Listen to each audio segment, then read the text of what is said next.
नमस्कार। हमारे चैनल में आपका स्वागत है। मैं हूं रामचंद्र मौर्य। साथियों, 2025 में आरएसएस के 100 साल पूरे हो जाएंगे।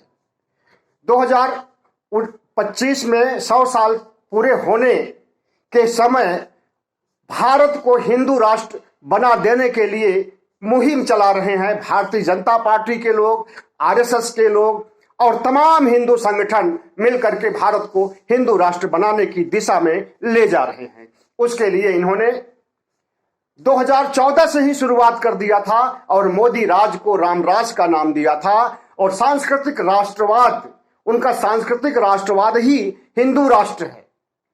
सांस्कृतिक राष्ट्रवाद के विकास की बात कही थी, लेकिन 2019 में जिस तरह से इन्होंने CAA NRC कानून लाया, उससे बाहर के मुसलमानों, बाहर के सिखों और हिंदुओं को, बाहर का मतलब कि पाकिस्तान, बांग्लादेश, अफगानिस्तान और तमाम देशों से हिंदुओं को, सिखों को नागरिकता देना, भारत में उन्हें भारत में बसाने की बात सोची गई थी और यहाँ के अल्पसंख्यकों को और बहुजन समाज के 85% लोगों को दोयम दर्जे का इंसान बनाने की कोशिश की गई थी CAA और NRC के तहत।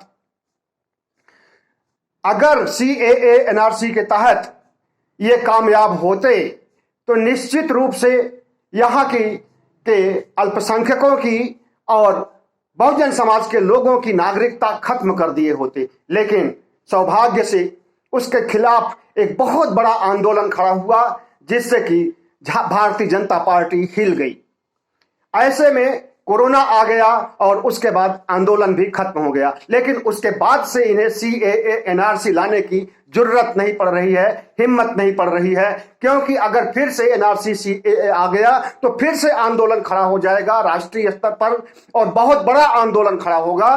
क्योंकि पिछली बार तो सिर्फ मुसलमानों का आंदोलन रह गया था, लेकिन इस बार उन्हें बहुजन समाज का भी पूरा सहयोग मिलेगा और विपक्ष का भी पूरा सहयोग मिलेगा और इनका हिंदू राष्ट्र बनाने का सपना चकनाचूर करने के लिए बहुजन समाज भी कमर कस लिया है और विपक्ष भी कमर कस लिया है और विदेशों से भी सहयोग मिल सकता है, समर्थन मिल सकता है। हिंदू राष्ट्र बनाने के विरोध में हर जगह से आवाज उठ सकती है। इसलिए अब ये CAA NRC कानून को तो दोबारा नहीं एक्टिव कर सकते हैं, क्रियान्वित कर सकते हैं, लेकिन हिंदू राष्ट्र बनाने के लिए दूसरे तरीकों से ये कोशिशें कर रहे हैं। वो दूसरे तरीके हैं सांप्रदायिक दंगे फैलाना, मार डालने, काट डालने की बात करना, डरवा करके मुसलमानों को इस देश से बाहर कर देना। यह अब इनकी यह नियति हो गई है। तो साथियों, आज भारतीय जनता पार्टी RSS लोकतंत्र के खिलाफ जो भी काम कर रहा है उसे आपको आंखें खोल करके देखने की जरूरत है और किस तरह से हिंदू पंथी, चरमपंथी शक्तियां भारत की एकता को, भारत के विकास को, भारत की संस्कृति को नष्ट करने के लिए मुहिम चला रही हैं। ये इनका गुप्त एजेंडा है कि भारत को हिंदू राष्ट्र बनाया जाए और उसी गुप्त एजेंडे के तहत 2025 तक इनका मंसूबा है भारत को हिंदू राष्ट्र घोषित करने की। आपने देखा कि कुछ समय पहले तक नेपाल भी हिंदू राष्ट्र था, लेकिन अब नहीं है, वहां पर कम्युनिस्टों की सरकार है। तो भारत में हिंदू राष्ट्र, पहली बात तो ये बना ही नहीं पाएंगे और दूसरी बात, अगर बनाते भी हैं, इनका राज है, इनके बहुत ज्यादा सांसद हैं, विधायक चुन करके आए हैं, कई राज्यों में इनकी सरकार है, राज्यसभा में भी इनका बहुमत हो गया है। अगर ये बनाने की जरूरत करेंगे तब भी नहीं बना सकते हैं, क्योंकि संविधान में बाबा साहब भीमराव अंबेडकर ने ऐसी व्यवस्था की है कि संविधान में छोटे मोटे परिवर्तन हो सकते हैं, कुछ धाराएं बढ़ाई जा सकती हैं, कुछ घटाई जा सकती हैं, लेकिन संविधान की मूल भावना को, संविधान के मूल ढांचे को नष्ट नहीं कर सकती है संसद भी, सुप्रीम कोर्ट भी। तो जिस तरह से हमारा संविधान बना हुआ है उसके देखते हुए भारतीय जनता पार्टी का सपना साकार नहीं हो सकता है, आरएसएस का सपना साकार नहीं हो सकता है, हिंदू चरमपंथियों का सपना साकार नहीं हो सकता है, लेकिन फिर भी ये उसी दिशा में काम कर रहे हैं भारत को हिंदू राष्ट्र बनाने के लिए। अब आप आइए इस बात पर कि हिंदू राष्ट्र बनाने पर बहुजन समाज के 85% लोगों और अल्पसंख्यकों की क्या स्थिति होगी, उनकी दशा और दिशा क्या होगी, आज जो स्थिति है क्या वह स्थिति उनकी रहेगी या इससे भी बदतर स्थिति हो जाएगी। तो साथियों, पहली बात तो हिंदू राष्ट्र बनेगा नहीं, और अगर बनेगा तो इस लोकतंत्र के लिए, भारतीय गणतंत्र के लिए, संविधान के लिए बहुत बड़ा दुर्भाग्य का दिन होगा।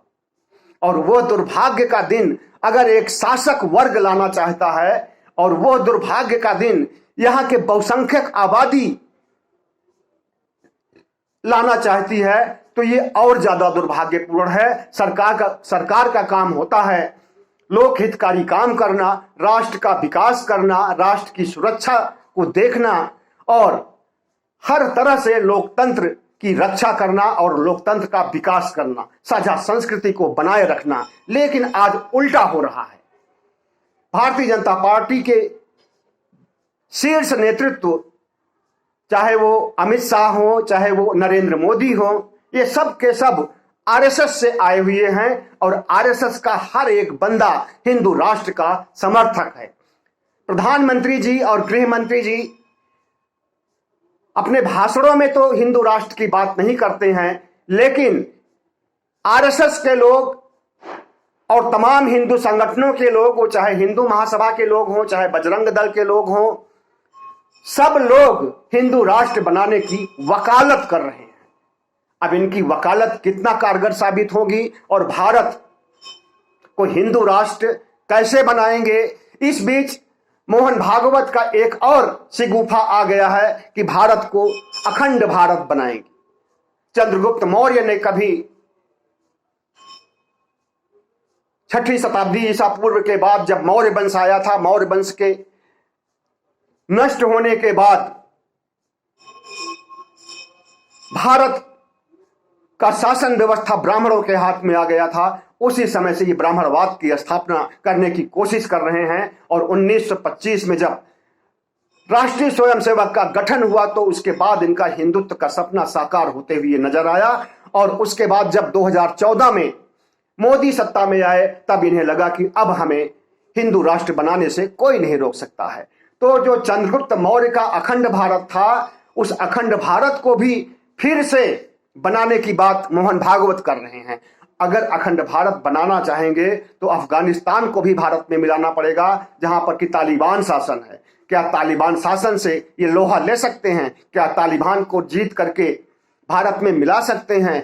पाकिस्तान से भी लोहा लेना पड़ेगा, नेपाल से भी लोहा लेना पड़ेगा, म्यांमार से भी लोहा लेना पड़ेगा, सिंघल अर्थात श्रीलंका से भी लोहा लेना पड़ेगा। तो इन कितनी शक्तियों से लड़ेंगे, कितने देशों से लड़ेंगे कि भारत को अखंड भारत बना पाएंगे? पहली बात तो अखंड भारत बन नहीं सकता है। जिस तरह का माहौल चंद्रगुप्त मौर्य के शासनकाल में था, सम्राट अशोक के शासनकाल में था, और जिस तरह से उन्होंने बौद्ध धर्म का प्रचार प्रसार किया था, अहिंसा और करुणा का प्रसार किया था, तो उस समय बन गया हिंदू राष्ट्र अखंड भारत। लेकिन आज का जो माहौल है, जो सांप्रदायिक माहौल है, जो मार डालने काट डालने की बात हो रही है, तो ये ताकत के आधार पर, हिंसा के आधार पर या डरावने के आधार पर हिंदू राष्ट्र नहीं बना सकते हैं। इनकी बंदर भुड़की से कोई डरने वाला नहीं है। न अफगानिस्तान, न पाकिस्तान, न श्रीलंका, न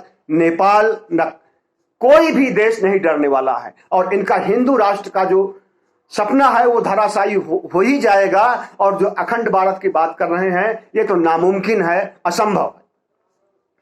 तो साथियों, अगर भारत को ये हिंदू राष्ट्र बनाने में कामयाब हो जाते हैं तो उसका क्या दुष्प्रभाव होगा और हमारे लोकतंत्र की, हमारे भारत गणराज्य की क्या स्थिति होगी, आज हम इस पर चर्चा करेंगे और यह भी टटोलने की कोशिश करेंगे कि हिंदू राष्ट्र बनने पर बहुजन समाज की, पिछड़ी जातियों की, अति पिछड़ी जातियों की दलितों की, मुसलमानों की क्या स्थिति होगी और एक किस तरह के नागरिक होंगे भी या नहीं होंगे, इनकी नागरिकता खत्म कर दी जाएगी, इनके राजनीतिक अधिकार छीन लिए जाएंगे, न तो ये चुनाव लड़ सकेंगे और न वोट दे सकेंगे।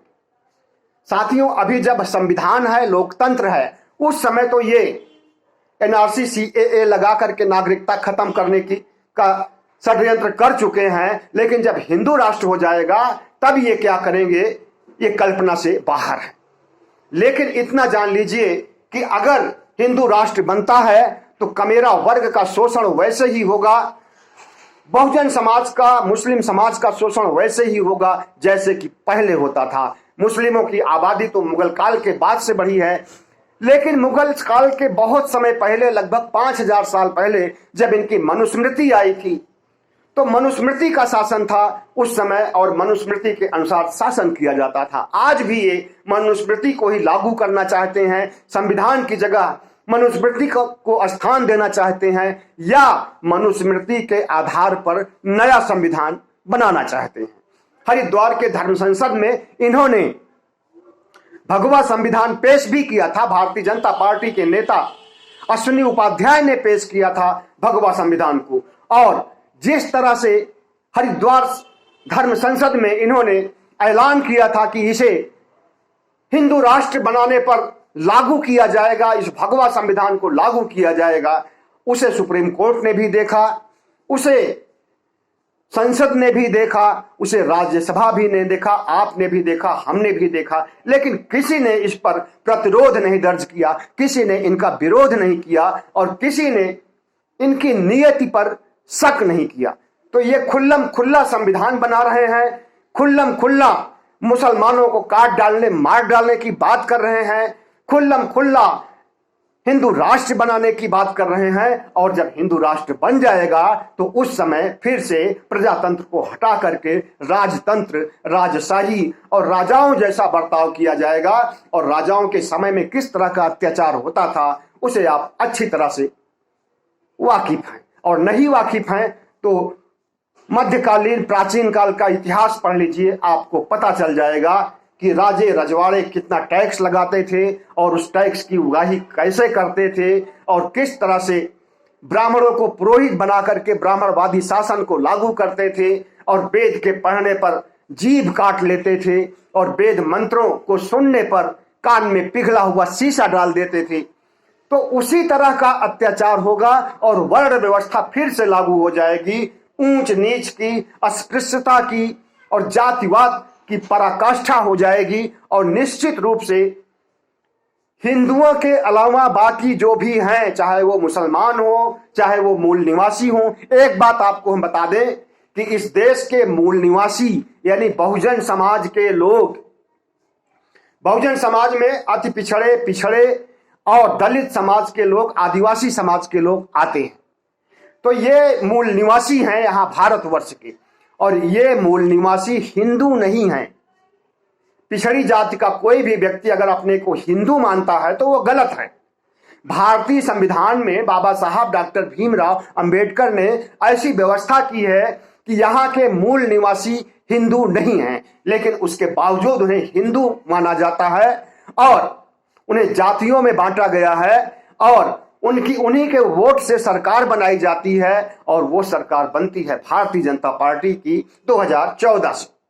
और 2014 में जब ये शासन में आ गए तो उसके बाद आपको याद होना चाहिए कि अमित शाह ने एक वक्तव्य दिया था, एक रैली में आक्रोश जाहिर करते हुए कहा था कि 50 साल तक मोदी को कोई हिलाने वाला नहीं है, 50 साल तक मोदी को कोई सत्ता से दूर नहीं कर सकता है। तो सबसे पहला सवाल तो यही है कि क्या ये लोकतंत्र रह गया है? अगर कोई देश का गृह मंत्री, या मान लीजिए उस समय भारतीय जनता पार्टी के अध्यक्ष थे, एक बड़ी पार्टी का अध्यक्ष ऐसी बातें कर रहा है तो उसके मन में क्या चल रहा है और उसके संगठनों के मन में क्या चल रहा है, अच्छी तरह से समझा जा सकता है कि ये लोकतंत्र को रौंदना चाहते हैं, भारतीय संविधान को रौंदना चाहते हैं, और अपनी मनमर्जी के अनुसार राजतंत्रात्मक शासन को लाना चाहते हैं, और ऐसी व्यवस्था करना चाहते हैं जिससे कि मोदी का शासन 50 सालों तक बना रहे। उसके लिए हिंदू राष्ट्र बनाने की जरूरत है, उसके लिए कह रहे हैं कि अखंड भारत बनाने की जरूरत है, उसके लिए कह रहे हैं कि सांप्रदायिकता को बढ़ाने की जरूरत है, और इस दिशा में इन्होंने काम भी करना शुरू कर दिया है। आपको मालूम हो कि जिस तरह से सावरकर ने हिंदुत्व की अवधारणा और द्विराष्ट्रवाद के सिद्धांत की अवधारणा को व्यक्त किया था, तो उस हिंदुत्व की अवधारणा में हिंदू राष्ट्र बनाना ही शामिल था, और द्विराष्ट्रवाद के सिद्धांत में मुस्लिम अलग हो, हिंदू अलग हो, भारतवर्ष का बंटवारा हो, पाकिस्तान अलग हो और हिंदुस्तान या भारत अलग। तो ये धारणा गांधी जी की नहीं थी, ये धारणा जिन्ना की नहीं थी, ये धारणा अंबेडकर की भी नहीं थी, ये धारणा जवाहरलाल नेहरू सरदार पटेल की भी नहीं थी, ये धारणा सावरकर की थी। और उसी सावरकर को हिंदुत्ववादी माना जाता है, लेकिन उस सावरकर को भारत के बंटवारे के लिए और द्विराष्ट्रवाद के सिद्धांत के लिए कोसा नहीं जाता है और उसे महिमा मंडित किया जाता है। तो ये इनका विरोधाभास कितना है कि एक तरफ पाकिस्तान भारत का बंटवारा हुआ तो इन्होंने गांधी जी की हत्या कर दिया इस आधार पर कि हिंदू मुस्लिम को बांटा गया, और दूसरी तरफ ये द्विराष्ट्रवाद का सिद्धांत भी पेश करते। तो साथियों, आज जो भारतीय जनता पार्टी या हिंदू कट्टरपंथी शक्तियां हिंदू राष्ट्र बनाने के लिए कोशिशें कर रही हैं, प्रयास कर रही हैं, पूरी ताकत लगा रही हैं, आरएसएस के एजेंडे में शामिल है हिंदू राष्ट्र बनाना 2025 तक, तो इसके पीछे यही है, इन्हें ब्राह्मणवाद लागू करना, इन्हें सवर्णवाद लागू करना, इन्हें राजतंत्रात्मक शासन व्यवस्था लाना, इन्हें 5000 पहले वेदों की ओर देश को झोंक देना है। इनका प्रगति से, इनका विकास से, इनका भारत की साझा संस्कृति से कोई मतलब नहीं है, इनका धर्मनिरपेक्षता से कोई भी मतलब नहीं है। तो अगर भारत को ये हिंदू राष्ट्र बनाने की दिशा में ले जा रहे हैं और अगर ये कामयाब हो जाते हैं, तो ये समझ लीजिए कि आपके राजनीतिक अधिकार खत्म हो जाएंगे, राजनीतिक अधिकार से वंचित हो जाएंगे, न तो आप कोई चुनाव लड़ सकेंगे। अगर आप पिछड़ी जात के, अति पिछड़ी जात के हैं और मुसलमान हैं, तो ना तो आप कोई चुनाव लड़ सकते हैं और ना वोट दे सकते हैं। आपकी दोयम दर्जे की स्थिति हो जाएगी हिंदू राष्ट्र में, और आपके आर्थिक अधिकार भी छिन जाएंगे जिस तरह से कि पहले छिने हुए थे। आपको धन रखने का अधिकार नहीं होगा, आपको व्यापार करने का अधिकार नहीं होगा। व्यापार करने का अधिकार सिर्फ बनियों को होगा, वैश्यों को होगा, आपको नहीं होगा। आपका काम सेवा का कार्य करना होगा, वही चमड़े का काम करना, वही मजदूरी करना, वही सब्जी उगाना, वही किसानी करना, खेती करना, अन्न पैदा करना और इन्हें पालना। तो इस तरह से आपके आर्थिक अधिकार भी खत्म हो जाएंगे, सारे आर्थिक अधिकार बनियों तक सीमित हो जाएंगे। आपकी भर्ती न पुलिस में होगी, आपकी भर्ती न सेना में होगी और न आपकी भर्ती किसी अन्य सशस्त्र बलों में होगी। रक्षा का कार्य आपसे छीन लिया जाएगा और ये सारा अधिकार क्षत्रियों, राजपूतों को दे दिया जाएगा, जैसा कि वर्ण व्यवस्था में कहा गया है कि ब्राह्मणों का अधिकार होगा पूजा पाठ करना, शासन करना, समाज के लिए कानून बनाना, समाज को दंड देना। क्षत्रियों का अधिकार होता है लड़ाई करना, युद्ध करना, देश की रक्षा करना। वैश्यों का अधिकार व्यापार और शूद्रों का अधिकार सेवा करना। तो आपको सेवा कार्य में लगा दिया जाएगा। ब्राह्मणों की जी हुजूरी करनी होगी, ब्राह्मणों के पैरों तले अगर वो कुचलेंगे तो आपको कुचलवाना पड़ेगा और आपको एक दोयम दर्जे का इंसान बना दिया जाएगा। अगर हिंदू राष्ट्र बनता है तो धर्मनिरपेक्षता खतरे में आ जाएगी। हिंदुओं के अलावा कोई भी सुरक्षित नहीं रहेगा, कोई भी खुश नहीं रहेगा, न मुस्लिम, न बौद्ध, न सिख, न ईसाई। इन सबको का तो अस्तित्व ही खत्म कर देने के लिए हिंदू राष्ट्र बनाया जा रहा है। न बौद्ध रह पाएंगे इस देश में, न जैन रह पाएंगे इस देश में, न ईसाई रह पाएंगे इस देश में, न मुसलमान रह पाएंगे इस देश में हिंदू राष्ट्र बनने पर।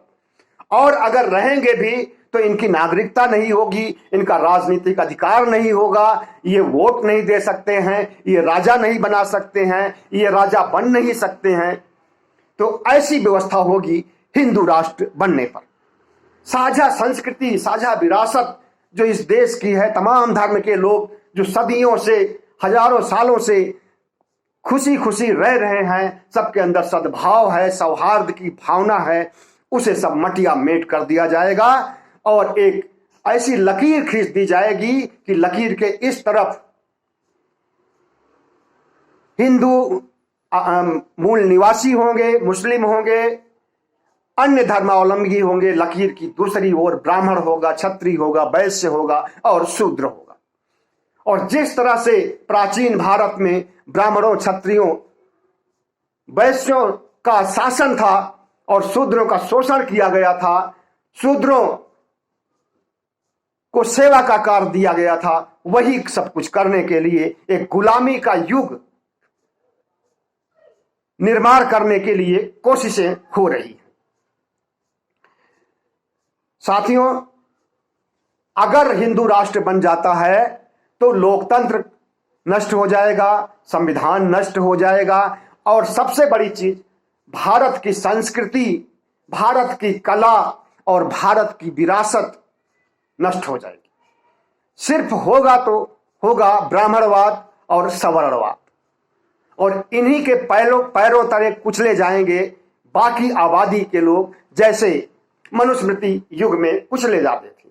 तो हमें, आपको और सभी को, पूरे बहुजन समाज को, मुस्लिम समाज को, जैन को, ईसाई को एकजुट होना है और इनके भारत राष्ट्र बनाने के मंसूबे को चकनाचूर कर देना है। और अगर भारत को हिंदू राष्ट्र बनाने के लिए ये कोई भी पहल करते हैं, कोई भी कार्रवाई करते हैं, तो इनका साथ देने की बात तो दूर, बल्कि इनके इसके खिलाफ एक राष्ट्रव्यापी आंदोलन छेड़ा जा सकता है और उस राष्ट्रव्यापी आंदोलन का हश्र वही होना चाहिए जो किसानों ने अपने आंदोलन में मोदी को माफी मांगने के लिए विवश कर दिया था। साथियों, अगर हिंदू राष्ट्र बनता है तो ये बहुत बड़ा दुर्भाग्य होगा इस देश के लिए, इस देश के निवासियों के लिए, इस देश की संस्कृति के लिए, इस देश की कला के लिए और यहाँ के अनेक धर्मावलंबियों को। इसलिए कोशिश ये होनी चाहिए कि आरएसएस और उसके तमाम हिंदू संगठन आज जो रुख अख्तियार कर रहे हैं, जिस तरह से सांप्रदायिकता का माहौल कायम कर रहे हैं, साधु संतों को आगे कर दिया है इन्होंने हेट स्पीच देने के लिए, जहरीले बयान देने के लिए, जहरीली धर्म संसद आयोजन करने के लिए और भारत को तोड़ने के लिए। तो इनके मंसूबे को नाकाम करने के लिए सबको एकजुट होना पड़ेगा। बहुत बहुत धन्यवाद। हमारे चैनल को सब्सक्राइब कीजिएगा, लाइक कीजिएगा और शेयर कीजिएगा।